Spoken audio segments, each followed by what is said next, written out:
Nous étudierons aujourd'hui comment utiliser les ratios comme outil de gestion. Donc nous allons voir ce qu'est un ratio et quels sont les principaux ratios existants. Nous verrons ensuite comment les calculer.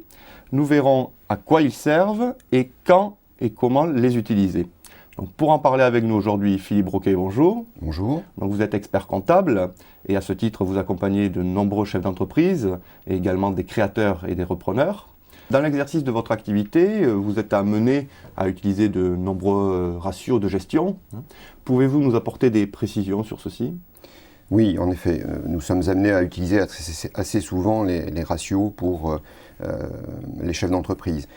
Les ratios sont le résultat d'un calcul entre deux valeurs. C'est souvent une division entre deux éléments du compte de résultat ou du bilan, qui permet de comparer ce résultat à des normes professionnelles ou à des normes par rapport à celles de l'entreprise dans le présent ou dans le passé, et ainsi de déterminer les points forts ou les points faibles de l'entreprise.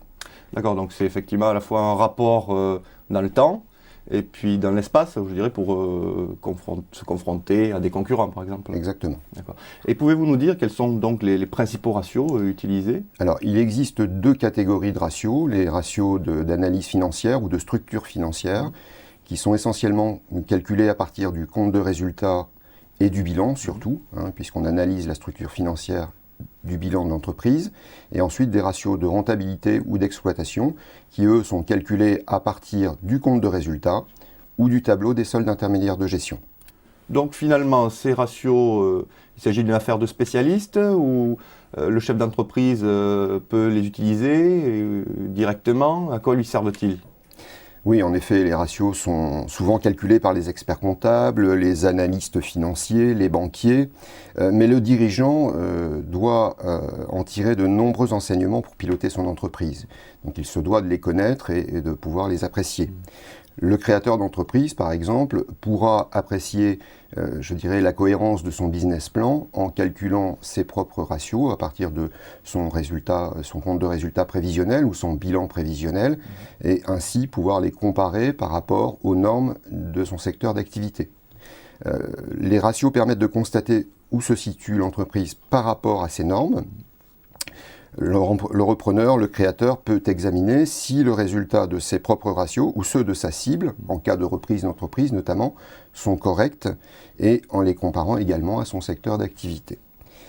Il est possible d'obtenir les ratios auprès de son expert comptable, mais également sur des sites tels que celui de la PCE ou sur les fiches professionnelles d'un métier seront déterminés les ratios propres à cette activité. Bien entendu, l'analyse des ratios de l'entreprise va se faire en tenant compte des particularités de celle-ci. Il faut tenir compte notamment de la saisonnalité. Si l'on tire des ratios à une période où l'activité est assez intense, on risque d'avoir des ratios qui sont différents de ceux d'une période plutôt calme. Si je prends un exemple, une entreprise de bâtiment qui clôture ses comptes au 31 décembre aura un ratio de crédit client qui sera plus faible que ceux d'une entreprise de bâtiment qui clôture ses comptes au 30 juin en pleine période d'activité.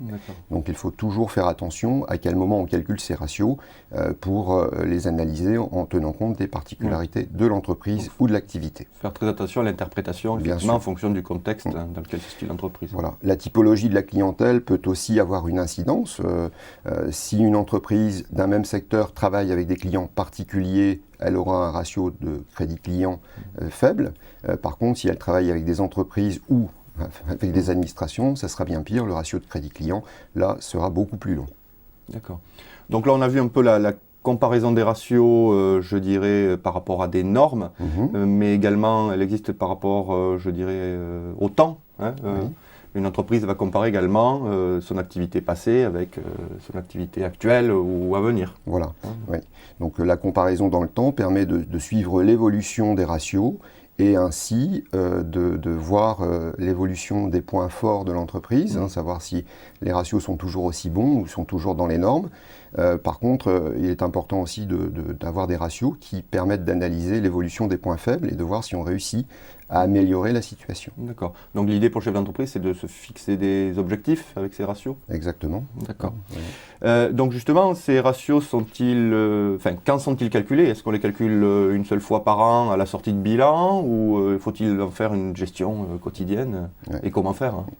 Oui, malheureusement, souvent les ratios, les chefs d'entreprise les ont parfois, je dis bien parfois, dans la plaquette que leur remet leur expert comptable, qui va faire une petite analyse de gestion à l'issue de l'établissement du bilan, ou parfois par le centre de gestion pour les entreprises individuelles. Mais il est important de calculer régulièrement les ratios. Il est même nécessaire pour certaines entreprises de les intégrer à leur tableau de bord pour avoir une vue permanente sur des ratios tels que la rotation des stocks pour les commerces, sur le crédit client. Les ratios de rentabilité également sont importants puisque notamment la marge commerciale est un élément qui doit être suivi en permanence et ça on le verra un peu plus tard. Oui, dans un autre module. Voilà. D'accord, donc pour conclure sur les ratios et les principes généraux, quels conseils pratiques pourriez-vous donner à un dirigeant d'entreprise ou à un créateur? Je pense que le créateur, lui, devra analyser les ratios et faire calculer ces ratios à partir de son business plan pour vérifier s'il est cohérent, puisque s'il demande des financements, le banquier va analyser son business plan et tirer des ratios pour voir si l'entreprise, le projet est bien dans les normes professionnelles. Le dirigeant d'entreprise, lui, va devoir suivre ces ratios, les intégrer à son tableau de bord pour les avoir en vue régulièrement, mensuellement si nécessaire. Et un chef d'entreprise qui est un bon gestionnaire doit connaître ces ratios et savoir à quoi ils correspondent surtout. Philippe Broquet, merci beaucoup pour toutes ces explications.